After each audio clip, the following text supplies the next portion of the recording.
প্রতিবাদের ঝড় উঠেছে ফুরফুরা শরীফে। কি দর্শক অবাক হচ্ছেন? অবাক হওয়ার কিছুই নেই। এমন একটি ঘটনা আপনাদের সামনে তুলে ধরব যা খুবই স্পর্শকাতর, বেদনাদায়ক। ইসরায়েলি গণহত্যার বিরুদ্ধে গাজায় ফিলিস্তিনি গণহত্যার প্রতিবাদে গর্জে উঠল ফুরফুরা শরীফের ওয়াইএমএ ফুটবল ময়দান। এই প্রতিবাদ সভার আয়োজন করেছিল মোজাদ্দেদিয়া অনাথ ফাউন্ডেশন।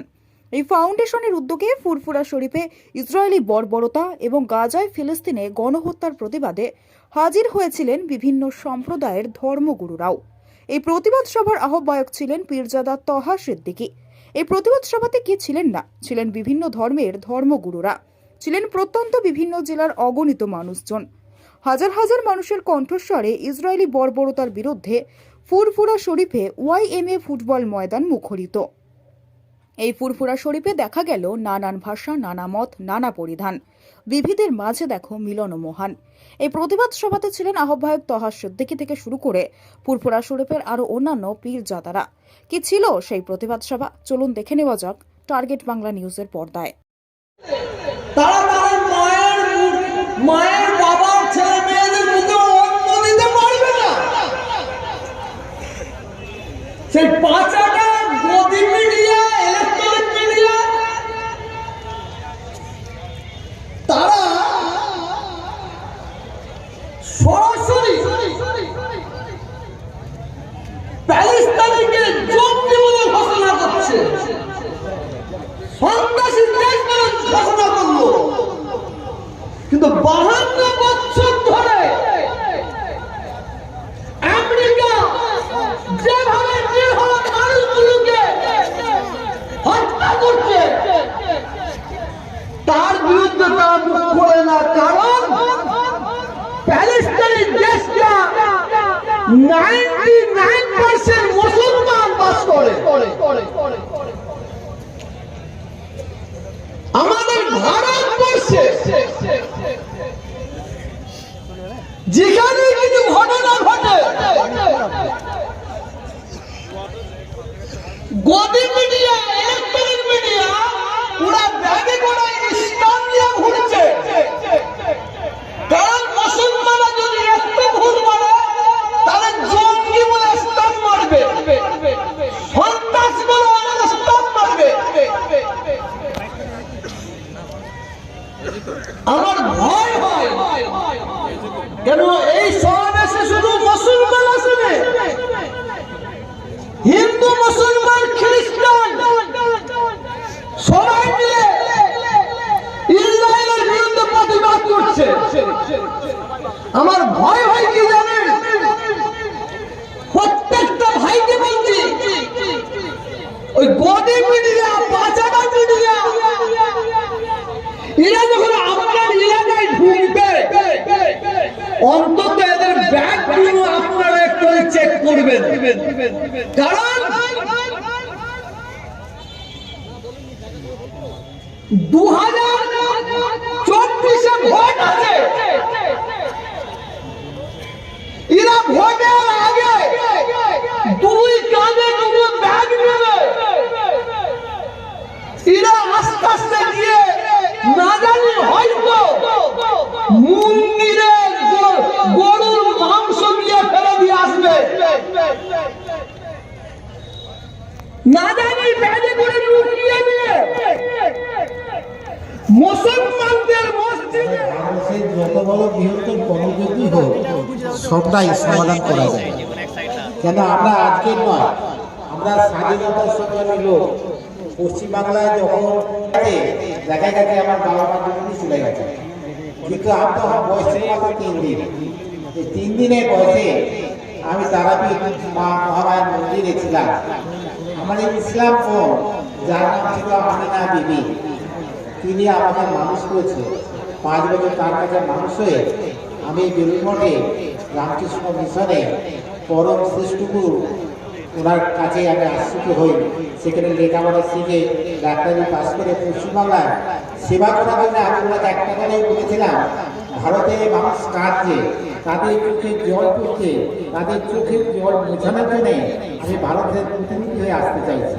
তখন উনি আমাকে নাম দিয়েছিলেন রয়্যাল বেঙ্গল টাইগার। বলে তুমি ভারতবর্ষের রয়্যাল বেঙ্গল টাইগার হবে, আজ এই পশ্চিমবঙ্গের সমস্ত জেলায় আমি ভাইস প্রেসিডেন্ট, সর্বধর্মের মধ্যে আমি বিরাজমান। কিন্তু আমি দেখি মানুষের দুঃখে মানুষের পাশে যদি এইরকম আসা যায় তাহলে আমাদের শান্তিপ্রিয় পথ পাওয়া যায়। আজকে ইসলাম বা এরা যে বিষয়টা প্রস্তুত করেছে, প্রশান্ত নিজেও মানুষ থেকে হত্যা করেছে, এটা একটা গর্বতা যেন কিছু নয়। ঠাকুর বলতেন যারা হিংসা করে তারা গর্বত জাতি, তাদেরকে ধ্বংস করার জন্য স্বামী বিবেকানন্দ একটা আহ্বান দিয়েছে যে উঠো, জাগো, এগিয়ে এসো। যুব সম্প্রদায় এবং বিগত সম্প্রদায়কে এগিয়ে আসতে গেছে কেন? সীমিত আছে, মানে ভারতের এই জায়গায় ধ্বংসকে নিরীহভাবে আমরা এগিয়ে করতে পারবো।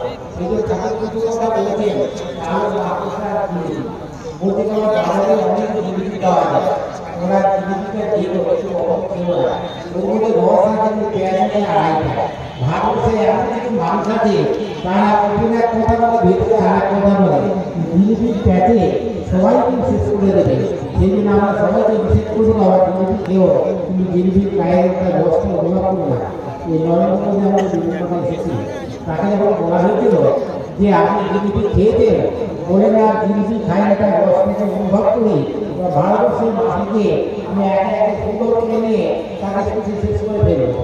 আমরা যখন হাসতে বললাম ভারতের মানুষগুলো যদি কারো মাকড়সা, বিষাক্ত মাকড়সা, এরা যদি একবার কামড় দেয় আমি যদি সেই জায়গাতে সরে যাবে। সেই কারো মাকড়সার নাম শুনে উনি বলছেন যে আপনি কথা কেন বলছেন? এই কারণে বলছি ভারতের মাটি শক্ত, ভারতের প্রতিটা মানুষের মধ্যে একটা জীবন্ত যুদ্ধ চলেছে।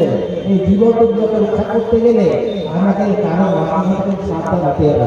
সেই জন্য যদি ধর্ম নিয়ে খেলা করে কিছুদিন আগে আমাদের ভারতবর্ষের মধ্যে হিন্দু মুসলমানের মধ্যে ভেদাভেদ ধরাবার জন্য তারা কিছু মিথ্যা সংবাদ মিডিয়ার মাধ্যমে ছাড়ছে, তারা প্রচার করছে, কাকে জঙ্গি বলে স্টাম্প মারছে, কাকে সন্ত্রাসবাদী বলে স্টাম্প মারছে। তাদের থেকে সাবধান হওয়ার জন্য অনুরোধ করেছি। বিশেষ করে আমার এলাকার এই সমাবেশে বেলুর মঠের মহারাজ এসেছিলেন, একজন ফাদার এসেছিলেন খ্রিস্টান ধর্মের, আমরা ছিলাম। আমরা সবাই একটাই কথা বলেছি, প্রত্যেকটা মন্দির, মসজিদ, গির্জা, শ্মশান প্রত্যেকে যেন জায়গায় সিসিটিভি লাগানো হয়। কারণ 2024 সালের আগে আমার ভয় হয়, আমরা আশঙ্কা করছি এই গদি মিডিয়া, এই পাঁচাটা মিডিয়া, এরা ব্যাগে করে গরুর মাংস নিয়ে মন্দিরে ফেলবে না তার কোনো মানে নেই, ষোঁড়ের মাংস নিয়ে মসজিদে ফেলবে না তার কোনো মানে নেই। কারণ এরা একটা দলের তামাক খেয়েছে, আর এরা এই ধরনের খবর না করলে এদের বাবা মা ছেলে মেয়েরা খেতে পাবে না।